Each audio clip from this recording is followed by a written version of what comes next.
안녕하십니까. 2022년 5월 17일 최병호의 팩트 시작하겠습니다. 오늘은 민주당 내의 강경파들 얘기 좀 해보겠습니다. 철험에 흔히 이런 얘기를 하죠. 그 사람들이 시종일관 민주당을 강경 모드로 몰고 가는 그 끝은 과연 어디에 있는가? 이걸 말씀드리겠습니다. 오늘 원희룡 국토부 장관이 그 국토위원회에서 추경 심사를 위해서 회의에 들어갔는데 조홍천 민주당 간사가 의사진행 발언을 통해서 이렇게 얘기했습니다. 추경안 시민은 성실히 임하겠지만 원 장관의 인사는 받을 수 없다. 추경안 제안 설명도 국토부 1차관이 대신하도록 해달라. 질의도 차관하게 하겠다. 아예 인정하지 않겠다 이거죠.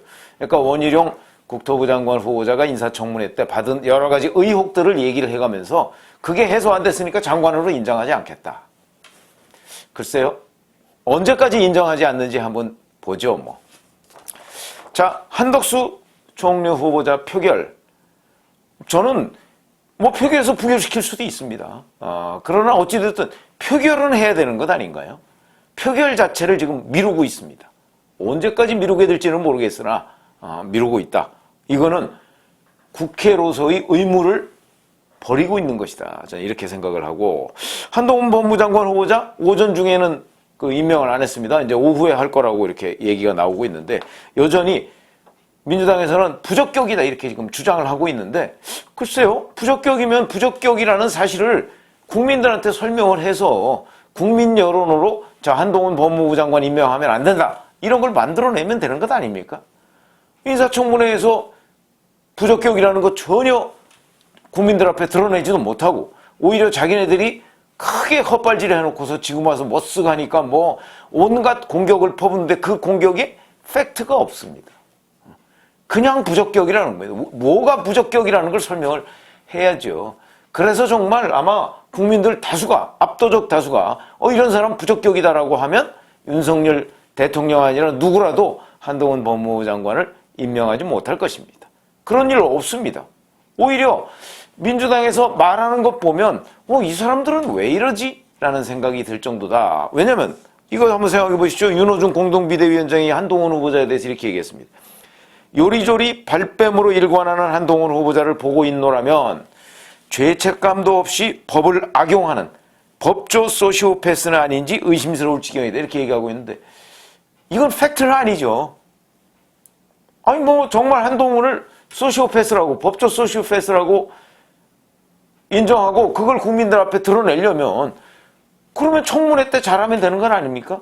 청문회 때 한동훈 후보자가 법조 소시오패스라는 거를 국민 앞에 낱낱이 공개를 해서 국민들이 저거 정말 소시오패스 아니야? 라는 인상을 국민들 앞에 주었다면 윤석열 대통령이 지금 한동훈을 어떻게 임명하려고 하겠습니까? 오히려 본인들이 완패를 당해놓고 팩트도 없이 오로지 그냥 거의 말폭탄으로 한동훈 후보자를 지금 공격하고 있는 셈입니다. 그러니까 국민들 입장에서 보면 한동훈 후보자를 임명해야 된다 또는 임명하지 말아야 된다 팽팽합니다. 그거는 민주당이 한동훈 후보자 인사청문회의 전략이 없었다.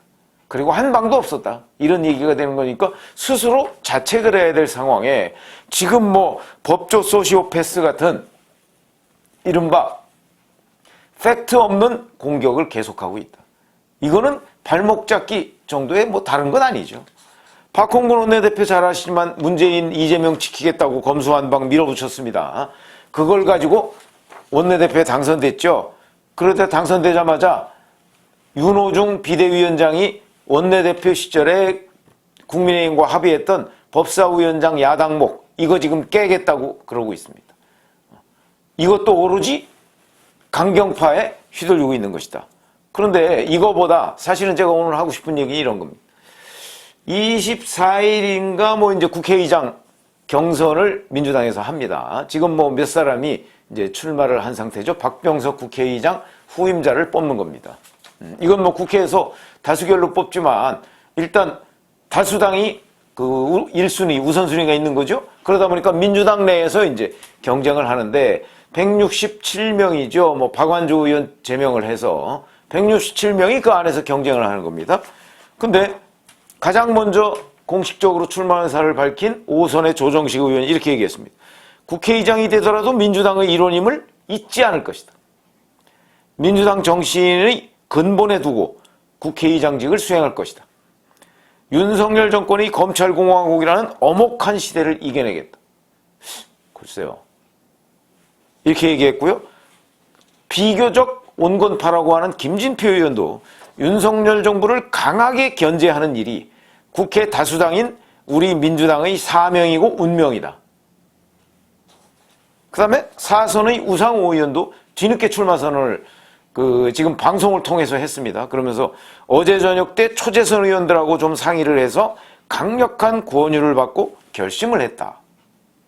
이렇게 얘기하고 있습니다. 이 초재선 의원들이 누굴까요? 아마 철험회 같은 사람들, 그러니까 한동훈 법무부 장관 후보자 청문회에서 헛발질을 주도했던 사람들이 아닐까 이렇게 예상이 됩니다. 자, 그 다음에 민주당 내에서 비교적 합리적 온건파라고 지금 알려져 있는 이상민 의원만이 여야 사이에 원활하고 실속 있는 소통과 협업을 하겠다라고 정말 국회의장다운 이런 출사표를 던졌습니다.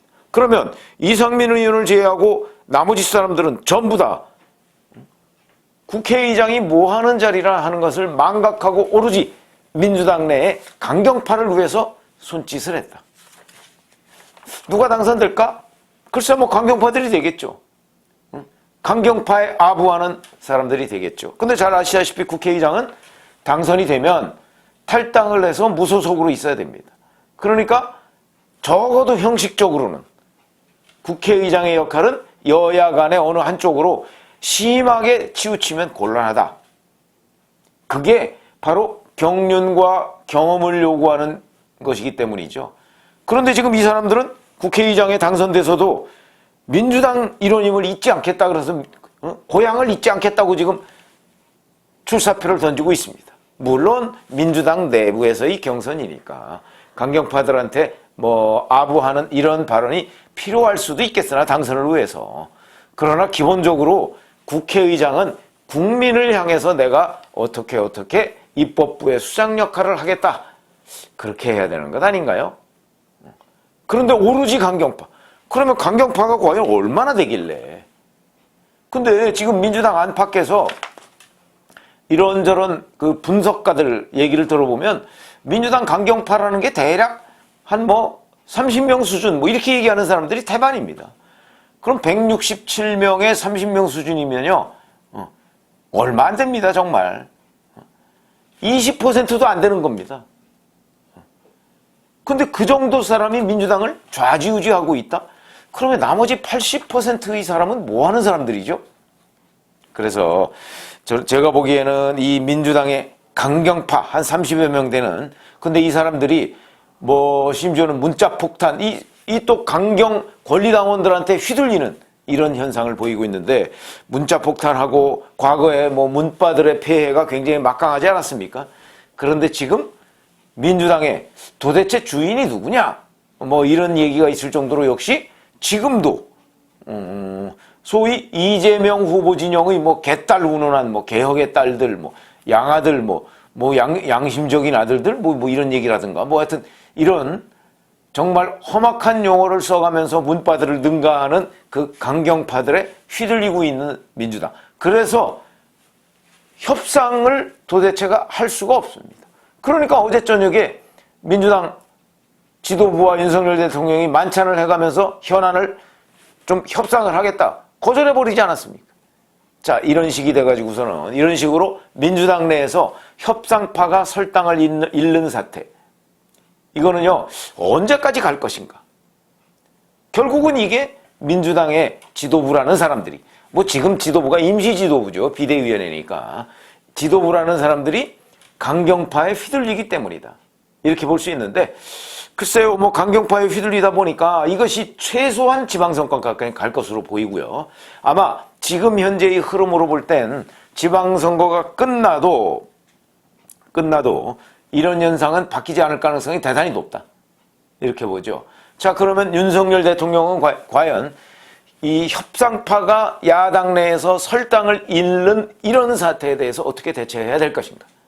이런 부분이 이제 굉장한 어떤 정무적 판단의 영역에 들어갑니다. 그래서 제가 보기에는 자 이렇게 된 물론 이렇게 된 강경파가 자꾸 그 민주당 내에서 득세를 하게 되는 결정적인 이유 중에 하나는 또 윤석열 대통령이 뭐 제공하는 부분도 있습니다. 물론 그건 왜 그러냐? 뭐 윤재순 청와대 비서관이라든가 사실 윤재순 비서관의 그 과거 뭐 그 성 문제와 관련한 뭐 검찰 내에서 이 징계 뭐 이런 게 없었다면 이렇게 곤경에 처하지도 않았겠죠. 아니면 뭐 이시원 공직기강 비서관 과거에 뭐 서울시 간첩 조작 사건에 뭐 연루된 뭐 그런 문제. 그러니까 이런 사람들을 청와대 비서관으로 기용하려는 윤석열 대통령. 뭐 이런 부분 때문에 사실은 뭐 야당의 강경파가 더 득세하는 측면도 저는 있다고 봅니다. 정호영 보건복지부 장관 후보자 같은 경우. 그러나 어찌됐든 간에 이런 사람들 철회할 사람 빨리 철회하고 사과시키려면 빨리 사과시키고 그러면서 지금부터는 이 윤석열 대통령은 민주당 내의 강경파와 대화를 하는 것이 아니고 국민들과 대화를 해야 된다. 그래서 국민과 대화를 통해서 민주당이 강경파에 휘둘리는 민주당이 국민 안에 뿌리를 내리지 못하도록 하는 전략을 써야 된다. 저는 그렇게 봅니다. 그렇지 않으면 민주당하고 강대강으로 부딪히는 수밖에 없고요. 그 다음에 본인이 뭐 인사나 이런 부분에 관해서 국민적 공감대를 얻을 수 있는 그 여건을 만들어야 된다. 그러려면 뭐 윤재순이라든가 이시원이라든가 이런 사람과 같은 어찌 보면 결격 사유가 있는 인사를 하지 말아야 됩니다. 그 인사 그거 안 해도요. 그 사람들 충분히 윤석열 대통령 입장에서 본인이 과거에 신세를 졌다면 갚을 수 있습니다. 그게 바로 대통령의 프리미엄이죠. 근데 지금 당장 대통령 비서관으로 꼭 갚아야 되느냐? 저는 그건 아니라고 봅니다. 그런 관점에서 보면 윤석열 대통령이 지금 야당 내에서 강경파가 득세할 수 있는 여건의 일부를 빌미를 저는 제공하는 측면이 있다. 그러나 그렇다고 해서 야당이 또 강경파에 휘둘리는 것? 그거는 야당 스스로 입지를 좁히는 것이다. 윤석열 대통령은 적어도 이 부분에 관해서 앞으로 국민들 앞에서 민주당 내의 강경파가 설당을 잃도록 그렇게 여러 가지 정무적 조치들을 취해야 한다고 제가 말씀을 드리고 그렇게 되면 민주당 내에서 지금과 같은 강경파가 득세해서 민주당이 국민적 지지를 높이는 일은 결코 일어나지 않을 것이다. 저는 이렇게 봅니다. 물론 지금도 민주당은 추락하고 있습니다. 검수완박에 이어서 뭐 박완주 의원 성비위 사건 뭐 등등 포함해서 추락하고는 있지만 이걸 윤석열 대통령으로서는 그걸 더 가속화시켜야 되지 않겠습니까? 그러려면 윤 대통령이 좀 더 국민 속으로 뿌리 내리는 인사, 그 다음에 행정부 운영 뭐 이런 것들을 해야 되겠다. 여기까지 말씀을 드리겠습니다. 고맙습니다.